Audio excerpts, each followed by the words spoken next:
지역의 이슈를 살펴보는 헬로 이슈 토크입니다. 많은 관심을 모았던 제8회 전국 동시지방선거가 막을 내렸습니다. 오늘은 6일 지방선거 당선인을 초청해 이야기 나눠보는 시간 마련했는데요. 이번 선거에서 전남 지역 최연소 기초단체장으로 당선된 우승희 영암군수 모셨습니다. 안녕하십니까? 네, 안녕하십니까? 네, 먼저 LG 헬로비전 시청자분들께 인사 부탁드립니다. 네, 안녕하십니까? 우승입니다. 우리 영암 군민들의 현명한 판단 그리고 위대한 선택으로 영암 군수에 취임하게 됐습니다. 우리 군민들의 뜻을 잘 받들어서 영암이 희망 넘치는 고장으로 만들겠습니다. 그리고 전남에서 인정받는 영암이 되도록 노력하겠습니다. 네, 당선 진심으로 축하드립니다. 아유, 감사합니다. 이번 선거 결과를 보니까요, 군수님께서 전남 지역 기초단체장 당선인 가운데 가장 젊은 단체장으로 뽑히셨습니다. 이 젊은 생각으로 영암을 바꿔나가겠다라고 하신 만큼 정말 그 의미가 남다를 것 같은데요. 먼저 취임 소감부터 밝혀주시죠. 네, 우리 국민들께서 그동안 침체되고 낙후되었던 영암을 크게 좀 도약시켜달라고 하는 그 뜻에서 그 젊은 군수를 만들어 주셨다라고 생각합니다. 그 주민들의 뜻에 맞게 제가 노력을 해야 되겠다 생각을 하고 있고요. 군정의 목표를 혁신으로 도약하는 더 큰 영암이라고 정했습니다. 선거 기간 내내 우리 주민들께 더 크게, 더 젊게 우승희가 만들겠습니다라는 말씀을 드렸기 때문에 우리 지역이 그동안 주변 지역보다 좀 낙후됐던 부분들을 우리가 더 도약을 통해서 만들어내고 또 조금 후퇴됐던 부분들을 이끌어서 똑같이 맞추거나 오히려 더 앞서 나가는 우리 지역으로 만들 수 있도록 노력하겠다라고 생각을 하고 있고요. 네, 다시 한번 정말 축하드리고요. 이번 선거 굉장히 치열했습니다. 네. 민주당 경선도 그렇고 또 5명의 후보가 도전장을 내밀었었잖아요. 선거 기간 동안 힘들었던 점이나 또 보람됐던 점이 있다면 어떤 걸 꼽으시겠습니까? 가장 크게 아무래도 네거티브 선거였습니다. 네. 물론 이제 원인이 이제 저로서부터 시작됐기 때문에 나타났던 문제이긴 합니다만은 그렇지만 이제 재경선을 통해서 여러 문제점들이 당내에서 스스로 치유가 됐기 때문에 크게 우려하지 않으셔도 되겠다라는 말씀을 계속 드렸었고 그런 진정성들 그동안 저를 지켜봐 오셨던 우리 국민들이 저를 지켜주셨다라고 생각합니다.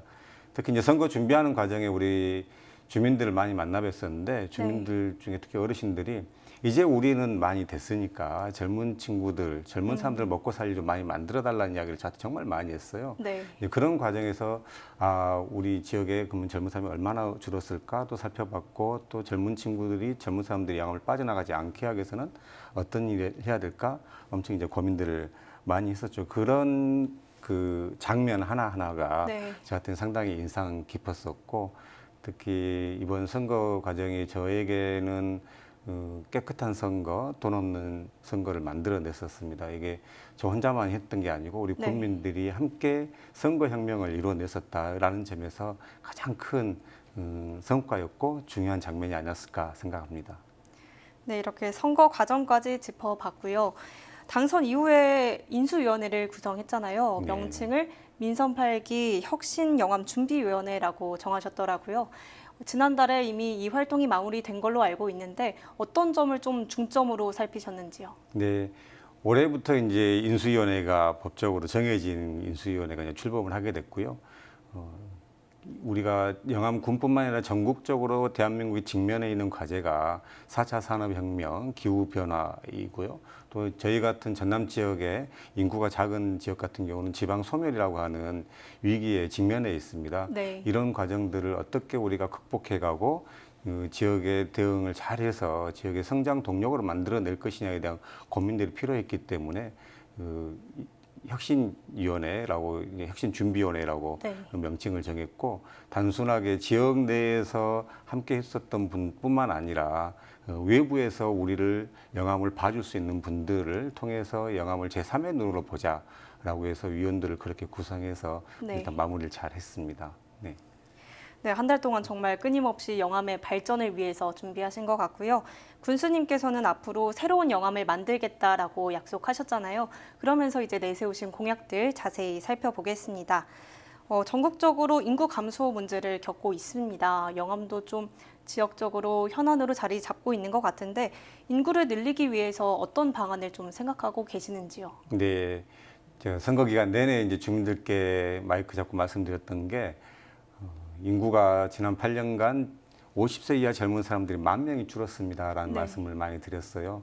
그렇기 때문에 지금 우리는 그런 과정들을 뛰어넘는, 그리고 젊은 사람들이 영암에서 정착할 수 있는 여건을 만들어야 됩니다라는 이야기를 계속 드렸었고, 그래서 그런 변화를 만들어낼 수 있는 혁신적인 인물 또는 젊은 사람이 이번에 군수가 되어야 됩니다라는 말씀을 드렸었거든요. 네. 이제 이런 방향으로 제가 고민했던 것은, 우리 지금 영암 같은 경우 현대사무중공업이라고 하는 대기업이 있지 않습니까? 네. 여기서 이제 오신 분, 초창기 오셨던 분들이 이제 은퇴하실 나이가 되셨어요. 네. 그래서 이분들이 다른 지역에 가셔가지고 또는 우리 지역에 정착할 곳을 좀 찾고 계셔요. 이분들을 제가 또 만났었습니다. 네. 그래서 영암 떠나지 마시고, 제가 당선돼가지고 영암에 그 머물 수 있는 그 타운을, 은퇴자 타운이라든가 이를 만들 테니까 영암에 꼭 계십시오라고 이야기를 드렸고, 지금 이제 제3함대가 또 영암에 지금 있는데, 네. 이 제3함대 같은 경우는 2,400명 정도가 장병들이 계시는데, 가족까지 하면 그래도 한 4,000명 정도가 되지 않을까 싶어요. 네. 그렇지만 이분들이 대부분 남학이나 목포에 사세요. 예, 거주지가 이제 없기 때문에. 그래서 이런 거주지를 영암에 만들어서, 사무 부근에 만들어서 이분들이 영암에 거주할 수 있도록, 그렇다면은 인구도 또 늘어나지 않겠느냐, 이렇게 지금 생각을 하고 있습니다. 이런 인구 문제를 해결하고 또 지역 발전을 시키기 위해서는 청년층의 역할이 중요하다라고 말씀해 주셨는데, 그렇기 때문에 또 청년층의 정착을 위한 정책들을 말씀해 주신 것 같고요.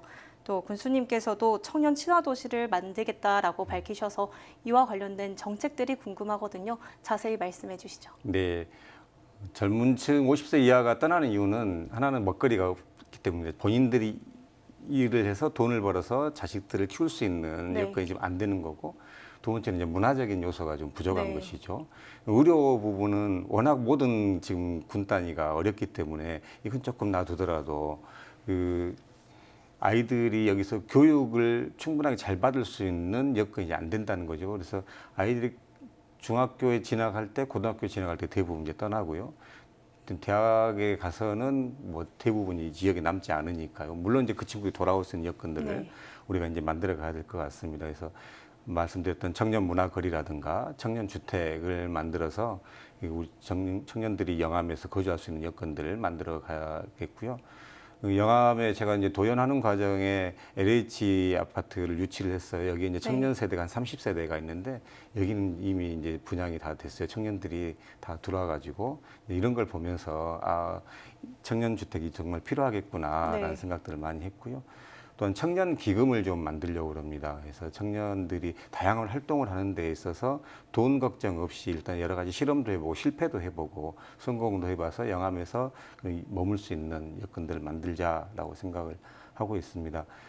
제가 어제도 어떤 주민들을 뵙고 그런 말씀을 드렸는데, 어머니들께서 과거에 농사 짓는 어떤 관행적인 농업 방식으로 우리 청년들에게 농사 지으라고 하면 안 옵니다. 네. 영암에 정착할 수가 없습니다. 그러면 이 청년들이 조금 더 수월하게 농사를 지을 수 있는 방법, 아니면 지금 현재 농사를 지은 1차 산업이 아닌 2차, 3차 산업으로 우리 청년들이 일할 수 있는 이런 먹거리들을 만들어 주지 않으면 청년이 올 수 없습니다.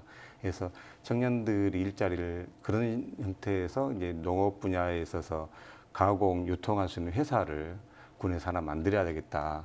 또한 이제 문화예술 테마파크를 유치하겠다라고 이제 제가 공약을 했어요. 네. 이제 꼭 공부를 잘하는 학생들만이 인정받는 이 지역이 아니고, 그 문화예술 분야라든가 자기의 재능과 끼를 어디서든 간에 키울 수 있는 공간이 필요한데, 우리 대부분의 학교가 그렇지는 못하죠. 네. 예, 맞춤형 교육을 하긴 하지만은, 그래서 이 문화예술 테마파크, 예를 들면 남양주에 있는 영화 촬영장 같은 곳을 이 영암에 좀 유치를 해가지고 문화예술 분야 또는 자신들의 끼와 꿈을 키울 수 있는 그런 위치, 그 장소를 두고요. 여기서 청년들이 일자리를 만들고 우리 학생들은 또 꿈도 키우고 네. 이렇게 좀 해야 되겠다라고 생각을 하고 있고요.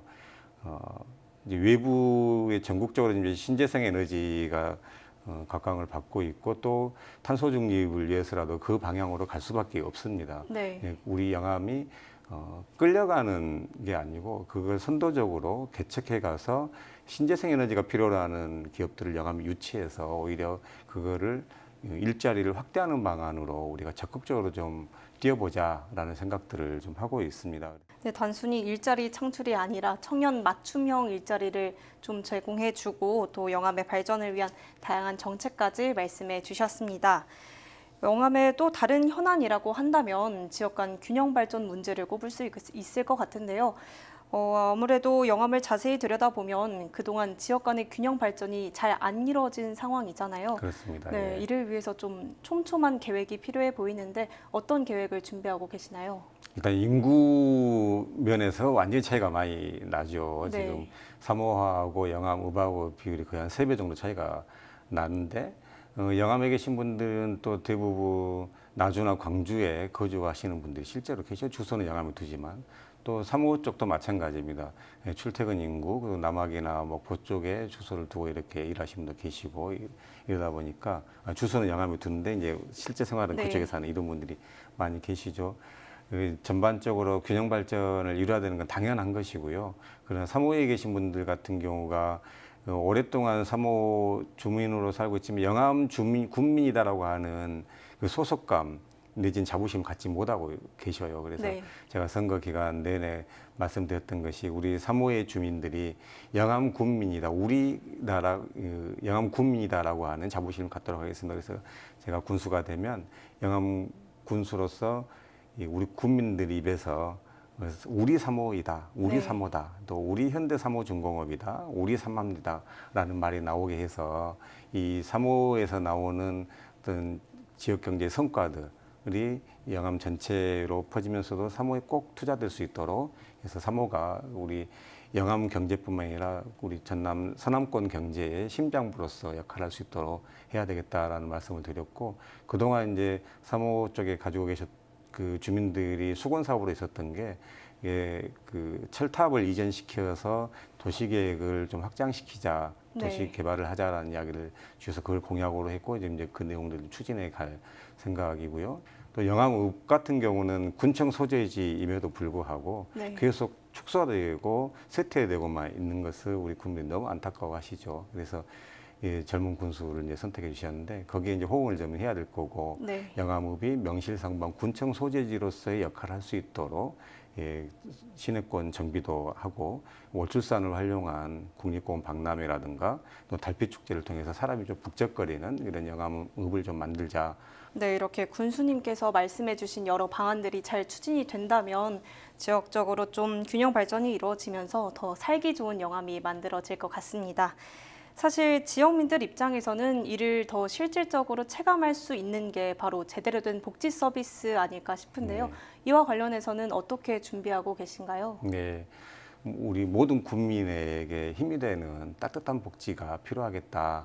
그리고 이 장애인이라든가 사회적 약자, 또 이 복지가 좀 제대로 맞춤형으로 이루어지지 못하고 있는 분들, 네. 그러니까 이런 복지를 채워나가야 되겠구나, 꼼꼼하게 해서 한 분 한 분한테 맞춤형으로 복지를 할 수 있으면 좋겠다, 이런 생각을 좀 하고 있고요. 네. 그래서 일단 모니터링을 할 수 있는 시스템, 복지 시스템을 먼저 짜자라는 생각을 기본적으로 하고 있고요. 큰 틀에서는 우리 농촌에 계신 분들이 도시에 살고 있지 않다는 이유만으로 사실은 생활 여건이라든가 네. 문화적인 측면, 교육적인 측면 전부 다 못하잖아요. 도시보다 못하잖아요. 네, 저는 이거는 맞습니다. 우리가 그런 걸 당연하다시피 사실은 생각하고 있고, 그게 저는 근본적인 구조적인 차별이다라는 저는 그렇게 생각을 하는데요. 이거를 조금이라도 바꿔줄 수 있고 지금보다 조금 더 나아가게 해주는 것이 저희들이 해야 될 역할이다라고 생각을 해서 농촌 기본소득 이런 부분들, 그리고 지금 농민들이 농민수당을 좀 받고 계신데 이를 잘 결합을 시켜서 기본소득을 좀 주민들에게 드리고 싶다라는 계획을 앞으로 구상을 좀 할 생각이고요. 네. 그리고 이제 아이들이 영암에 크면서 뭐랄까요, 차별받지 않는 이런 복지가 좀 됐으면 좋겠다 생각해서 만 5세 이하의 아이들에 대해서는 무상보육을 실시하겠다라고 네. 하고 있고, 아이들이 아프고 또 불편한 점이 있었을 때 우리가 빨리 찾아주고 이거를 케어할 수 있는 시스템이 되어야 되는데, 물론 이제 산부인과나 그 아이들이 갖춘 소아과가 있으면 제일 좋은데 네. 그걸 빨리 발견할 수 있는 시스템, 그래서 발달장애 센터를 좀 만들어서 정기적인 검사를 통해서 미리 좀 확인할 수 있는 이런 시스템을 좀 짜려고 생각하고 있습니다. 앞서 잠깐 언급해 주셨는데 이 문화예술과 관광 분야에 대해서도 좀 더 자세히 여쭤보고 싶습니다. 예. 앞서서 월출산을 활용한 달빛 축제를 잠깐 언급해 주셨는데 예. 영암이 가진 자원에 비해서 문화예술이나 또 관광 분야의 인프라가 부족한 실정이고요. 또 인근 지자체들에 비해서 영암의 관광 문화예술이 덜 알려져 있는데 이 관광 활성화를 위해서는 어떻게 노력하실 계획이신가요? 네, 우리 국민들께서 월출산이 국립공원이 아니면 좋겠다는 이야기들을 많이 하셔요. 그런데 이제 그거를 오히려 활용할 수 있는 방안들을 우리가 빨리 찾아내는 게 중요할 것 같아서 월출산 국립공원 박람회를 하자. 국립공원 박람회는 아직 전국적으로도 그렇고 실시를 한 적이 없습니다. 네. 첫 번째 사례가 될 텐데 이제 아이디어 차원에서 이제 저희가 했고 우리가 오랫동안 축제를 해왔습니다만 왕인 축제, 네. 이 왕인 하면 이제 천자문을 이야기를 하시는 건데 한편으로는 한석봉이 영암에 거주를 했고 한석봉 엄마하고 둘이 글씨 쓰기하고 떡 썰기 이렇게 경쟁했다고 하는 네. 이 설화가 있는 장소가 사실 영암이다라는 이야기들이 많이 전해지고 있고 실제 그런 장소가 또 있어요. 그래서 여기도 마찬가지로 천자문이죠. 이 천자문을 잘 활용해 가지고 콘텐츠화 한다면은 영암을 더욱더 경제적으로나 또 알릴 수 있는 일들이 많이 있다라고 저희가 생각해서 그런 자원들을 콘텐츠화 해낸다. 그리고 그 콘텐츠화 할 수 있는 기관을 문화관광재단을 새롭게 설립해서 그런 모든 일들을 해나갈 수 있게 하겠다라는 생각들을 기본적으로 가지고 있고요. 또 영암에는 대부분의 시군이 가지고 있는 문화예술회관이 없습니다. 네. 그래서 대규모 공연을 유치하기도 좀 어렵고 또 뭐 뮤지컬이라든가 큰 공연을 보러 갈 때는 대부분 이제 다른 지역으로 나가죠. 목포나 광주로 가기 때문에 최대한 빠른 시간 안에 문화예술회관을 설립을 해서 우리 국민들의 문화예술적인 어떤 수요를 잘 좀 커버해드려야 되겠다라고 생각을 하고 있고요. 네, 영암이 가진 좀 풍부한 문화 관광 자원으로 이를 발전시켜서 또 경제 활성화까지 시키겠다라고 말씀해 주셨습니다. 이렇게 내세운 공약들과 또 현안들에 대해서 이야기 나눠봤는데요. 다른 질문도 드려보도록 하겠습니다. 이번 선거 과정에서 민주당에 대한 질타도 많지 않았습니까? 군수님께서는 민주당 소속 후보로 출마해서 당선이 되셨기 때문에 더 무거운 책임감을 좀 느끼셨을 것 같은데요. 이런 부분들은 어떻게 채워가시겠습니까? 네, 우리 주민들께서 민주당에 주신 어떤 비판은 그만큼 애정이 담긴 비판이라고 생각합니다. 저 또한 그걸 많이 느끼고 있는 것이 과거에는 우리 민주당의 심장부가 호남이었습니다. 지금도 마찬가지인데 그 민주당 내에서 호남을 바라보는 그 마음이 예전하고 좀 다른 것 같아요. 네. 그래서 이제는 단순하게 그냥 숫자가 많은 지역 정도로만 바라보고 있지 않나라는 생각을 합니다. 그러니까 호남 민주주의라고 하는 어떤 정신적 가치, 우리나라 민주주의를 시작했던 그런 가치에 대한 부분들을 다시 처음부터 되짚어보고 여기에서 민주당의 또 혼을 다시 살려내는 복원의 동력으로서 만들어내야 된다라는 생각을 좀 하고 있고요. 네, 오늘 이렇게 다양한 이야기 나눠봤는데요. 앞으로 4년 동안 민선 8기 영암 어떤 점을 좀 중점으로 두고 이끌어 가시겠습니까? 국민들이 저에게 주셨던 건 권력이 아니라고 생각합니다. 4년간 우리 국민들을 대표해서 일 잘 처리하라고 하는 권한을 주신 거거든요. 그래서 이 권한을 선하게 잘 쓰겠다라고 제가 요즘에 계속 국민들에게 말씀을 드리고 있습니다. 그래서 주민들이 참여해서 그 행복을 느낄 수 있는 지방정부 시대 잘 열어야 되겠다라고 생각하고요. 또한 공정하고 투명한 행정을 통해서 이 국민들이 영암군이 우리 군이다라고 하는 자부심 가질 수 있는 이런 영암군을 꼭 잘 만들어 가겠습니다. 그동안 못했던 어떤 지방자치, 그러니까 제가 군민일 때 영암군이 이런 일을 해줬으면 좋겠어요. 또는 우리 공직자분들이 이런 일을 했으면 좋겠는데 왜 안 하시죠? 라고 하는 거를 제가 공직자들에게 반문하고 저 스스로에게 물으면서 영암군이 바뀌어갈 수 있도록 그렇게 하겠다라고 생각했습니다. 국민 중심 그리고 직접 민주주의가 실현되는 그런 영암 만들어내겠습니다. 네, 오늘 말씀 잘 들었습니다. 군수님 나와주셔서 감사합니다. 네, 감사합니다. 네, 지금까지 우승희 영암군수 만나봤습니다. 지속가능한 영암을 위해 추진하는 다양한 정책과 사업들을 통해 더 크고 더 젊은 영암을 열어가길 기대하겠습니다. 지금까지 헬로 이슈 토크였습니다.